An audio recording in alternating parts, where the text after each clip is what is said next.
Hi friends, welcome to GK with BK YouTube channel. In this video, we are going to learn about class 10 physics all chapter formulas and SI unit. ಈ ಒಂದು ವಿಡಿಯೋದಲ್ಲಿ 10ನೇ ತರಗತಿಯ ಭೌತಶಾಸ್ತ್ರ ವಿಭಾಗದ ಎಲ್ಲ ಸೂತ್ರಗಳು ಮತ್ತು ಏಕಮಾನಗಳ ಬಗ್ಗೆ ಪರಿಚಯಿಸಲಾಗಿದೆ. ಈ ಒಂದು ವಿಡಿಯೋವನ್ನು ನೋಡೋದ್ರಿಂದ ನೀವು ಪಬ್ಲಿಕ್ ಎಕ್ಸಾಮ್ನಲ್ಲಿ ಅಂದರೆ 10th ಎಕ್ಸಾಮ್ನಲ್ಲಿ ಕಂಪಲ್ಸರಿಯಾಗಿ 2ರಿಂದ 3 ಮಾರ್ಕ್ಸ್ ತಪ್ಪದೇ ಸ್ಕೋರ್ ಮಾಡಬಹುದು. ಹಾಗಾದರೆ ಬನ್ನಿ ಫ್ರೆಂಡ್ಸ್, ಇವತ್ತಿನ ವಿಡಿಯೋವನ್ನು ಸ್ಟಾರ್ಟ್ ಮಾಡೋಣ.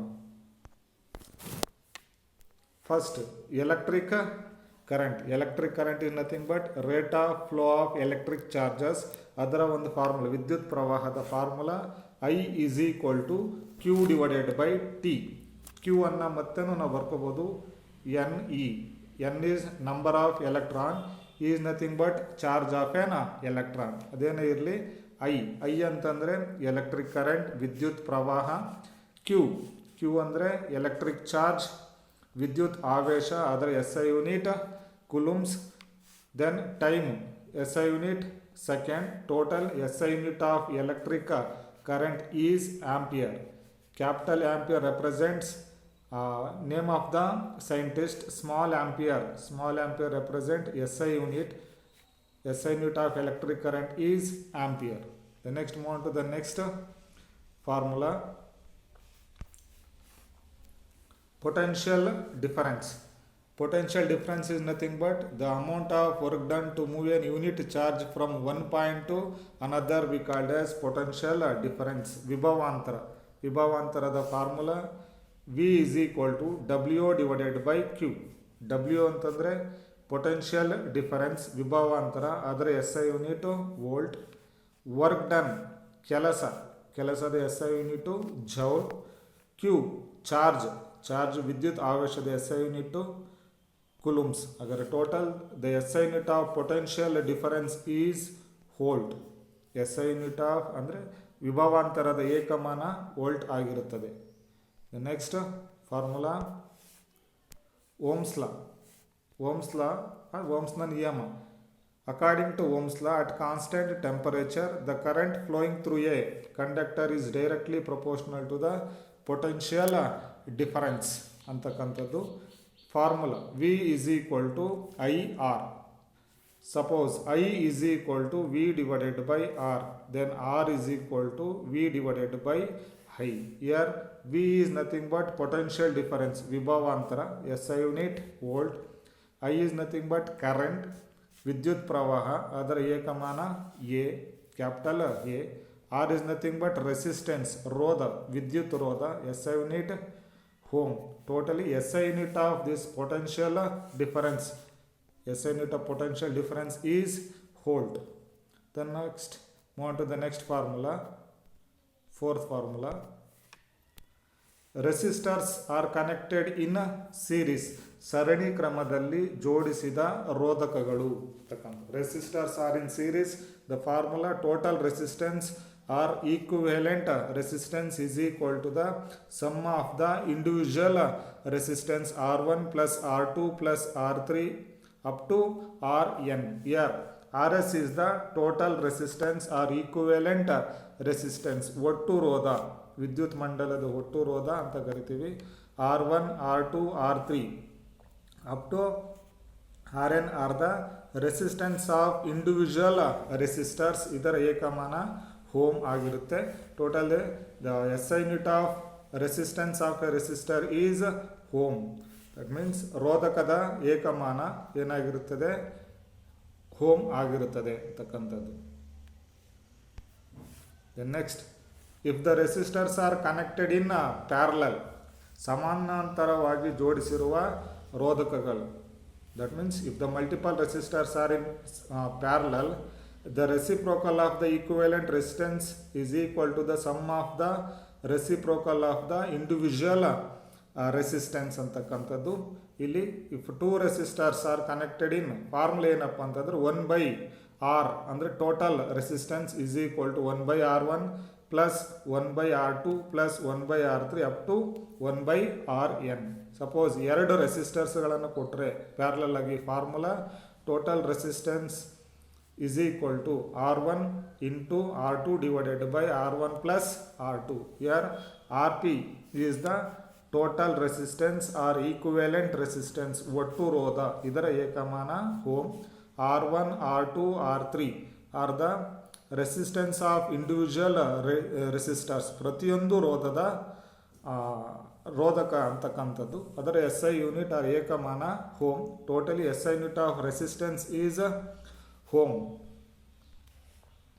The next one is resistivity, ರೋಧಶೀಲತೆ. Resistivity is nothing but resistance of a conductor of unit length and unit area of cross section. The formula, this one is P antide, P alla, rho is equal to RA divided by L, or R is equal to rho L divided by A. Here A is equal to pi d square divided by 4.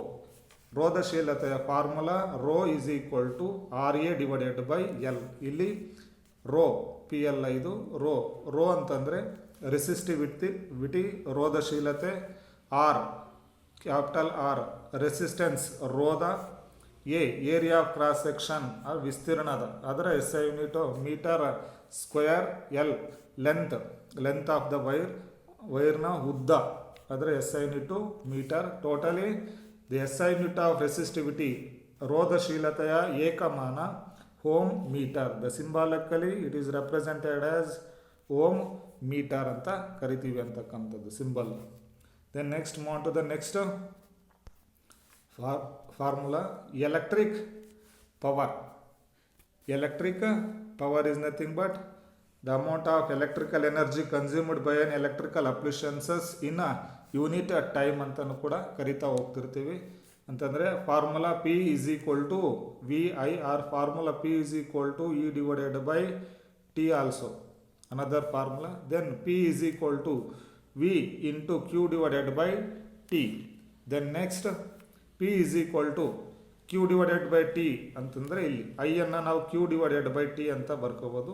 ಇದು ನನಗೆ ನಾವು substitute ಮಾಡ್ತಾ ಹೋದರೆ P is equal to I square R, then P is equal to V square divided by R. That means the different way of the formula of resistivity, or these are all the different way of formula of resistivity. First formula P is equal to VI, another one is P is equal to E divided by T. Then P is equal to V into Q divided by T. Then another third formula or fourth formula P is equal to I square R. Fifth formula P is equal to V square by R. Here P is electric power, SI unit is watt. Q is electric charge, ವಿದ್ಯುತ್ ಆವೇಶ ಏಕಮಾನ coulomb. Time second, SI unit. I electric current, ವಿದ್ಯುತ್ ಪ್ರವಾಹದ ಏಕಮಾನ ampere. V potential difference, ವಿಭವಾಂತರದ ಏಕಮಾನ V. R resistance, ರೋಧದ ಏಕಮಾನ ohm. Totally SI unit of electric power is watt. The next move on to the next formula, Joule's law of heating. Joule's law of heating says that the amount of heat produced in a given resistor is directly proportional to the square of the current, then resistance of the given resistors and time for which the current is flowing. Totally the formula of Joule's law of heating, H is equal to I square RT, where I is equal to square root of H divided by RT, where H ಅಂತಂದರೆ heat, amount of heat produced, ಉಷ್ಣ ಶಕ್ತಿ, ವಿದ್ಯುತ್ ಮಂಡಲದಲ್ಲಿ ಉತ್ಪತ್ತಿಯಾಗುವ ಉಷ್ಣ ಶಕ್ತಿ ಅಥವಾ ವಿದ್ಯುತ್ ದಾಗರಗಳಲ್ಲಿ ಅಂತಂದರೆ electronic ಡಿವೈಸಸಲ್ಲಿ ಉತ್ಪತ್ತಿಯಾಗುವ ಉಷ್ಣ ಶಕ್ತಿ. ದೆನ್ ಐ ಮೀನ್ಸ್ ಕರೆಂಟ್, ವಿದ್ಯುತ್ ಪ್ರವಾಹ, ಅದರ ಏಕಮಾನ ಆಂಪಿಯರ್. ಆರ್ ರೆಸಿಸ್ಟೆನ್ಸ್, ರೋಧದ ಏಕಮಾನ ಓಮ್. ಟಿ ಮೀನ್ಸ್ ಟೈಮ್, ಕಾಲ, ಸೆಕೆಂಡ್ ಅಂತಕ್ಕಂಥದ್ದು. Total SI unit of heat energy is joule. The next one to the next one is electrical energy consumed. That means ವಿದ್ಯುತ್ ಶಕ್ತಿಯ ಬಳಕೆ. Formula E is equal to P into T. E means electrical energy consumed by an device. P is nothing but power of electric devices, ವಿದ್ಯುತ್ನ ಸಾಮರ್ಥ್ಯ ಅಂತ ಕೂಡ ಕರಿತೀವಿ.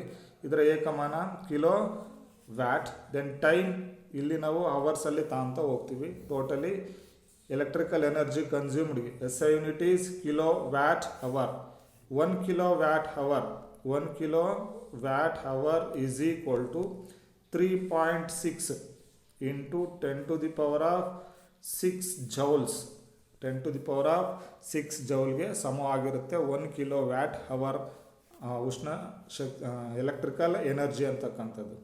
The next move to the next one is refractive index, ವಕ್ರೀಭವನದ ಸೂಚ್ಯಂಕ. It is defined as the speed of light in vacuum medium to the speed of light in given medium, or it is defined as the ratio of in a given pair of medium the sin of angle of incidence to the sin of angle of refraction is constant. That constant we called as an refractive index ಅಂತಕ್ಕಂಥದ್ದು. refractive index ನ formula n is equal to sin I by sin r, ಅಥವಾ ಮತ್ತೊಂದು formula n is equal to c divided by v. here n is refractive index, ವಕ್ರೀಭವನದ ಸೂಚ್ಯಂಕ. I is nothing but angle of incidence, r is nothing but angle of refraction, ವಕ್ರೀಭವನ ಕೋನ. then c is speed of light in vacuum media, ನಿರ್ವಾತದಲ್ಲಿ ಬೆಳಕಿನ ವೇಗ ಎಷ್ಟಿರುತ್ತೆ ಅಂತಂದರೆ 3 into 10 to the power of 8 metre per second ಇರುತ್ತೆ. ನಿರ್ವಾತದಲ್ಲಿ ಬೆಳಕಿನ ವೇಗ ಅತಿ ಹೆಚ್ಚು ಕಂಪೇರ್ ಮಾಡಿಕೊಂಡ್ರೆ ಬೇರೆ ಮೀಡಿಯಾಕ್ಕೆ. then v is nothing but speed of light in given media. given media may be air media, water media, glass media, and then other medias. SI unit of refractive index, it does not have any SI unit because c is the speed of light, meter per second divided by meter per second, both are cancelled. Therefore the refractive index does not have any sign, that means SI unit.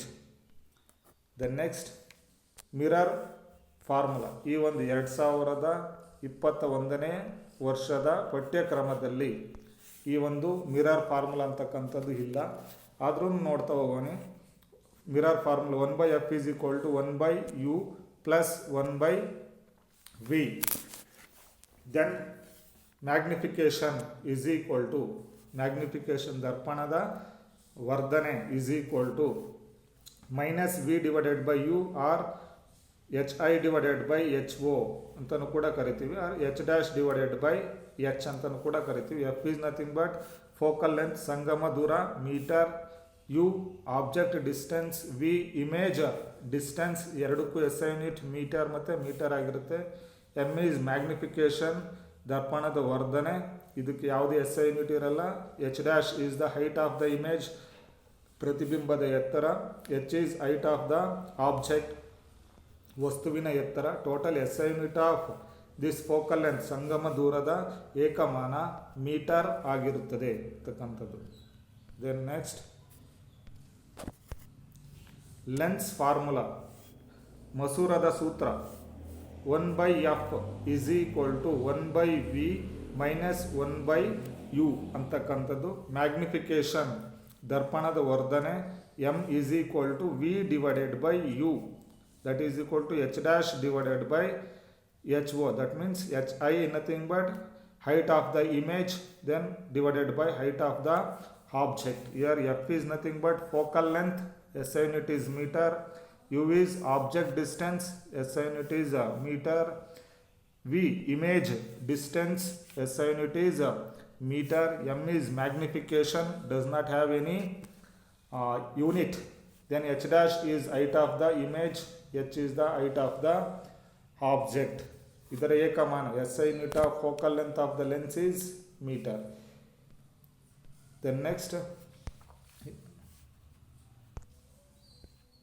next one is power of lens. Power of lens is nothing but that it is the reciprocal of the focal length of the lens, we called as power of lens. Then next here P is equal to power of lens, ಸಂಗಮದ ಸಾಮರ್ಥ್ಯ. SI unit is diopter, the symbol is capital D.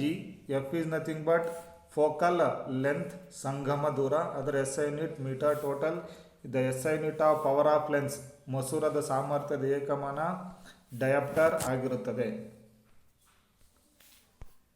The next mass energy relation, Einstein mass energy relation, ದ್ರವ್ಯರಾಶಿ ಮತ್ತು ಶಕ್ತಿಯ ಸಂಬಂಧ. That means mass is easily converted into energy and energy is easily converted into mass. Mass and energy are totally inter convertible.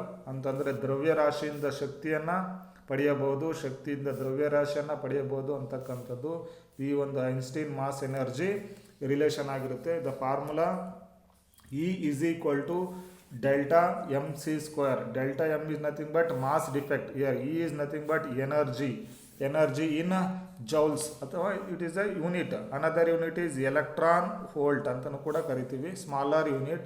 1 electron volt is equal to 1 electron volt ಯಾವುದಕ್ಕೆ ಸಮನಾಗಿರುತ್ತೆ ಅಂತಂದರೆ 1.6 into 10 to the power of -19 ಜೌಲ್ಗೆ ಸಮವಾಗಿರುತ್ತೆ ಅಂತಕ್ಕಂಥದ್ದು. ಅಂತಂದರೆ ಇಲ್ಲಿ E is equal to delta mc square is the formula of Einstein mass energy relation. E is energy in joules or in electron volt. Then delta m is mass defect, ದ್ರವ್ಯರಾಶಿ ಅಥವಾ kg, ಇದರ SI unit kg ಅಂತಲೂ ಕೂಡ ಕರಿತೀವಿ. C is nothing but speed of light. Speed of light is 3 into 10 to the power of 8 meter per second ಆಗಿರುತ್ತೆ. SI unit of energy liberated is joules are. ಇದನ್ನು ಜಾಸ್ತಿ express ಮಾಡ್ತಕ್ಕಂಥದ್ದು electron volt ಅಂತಕ್ಕಂಥದ್ದು.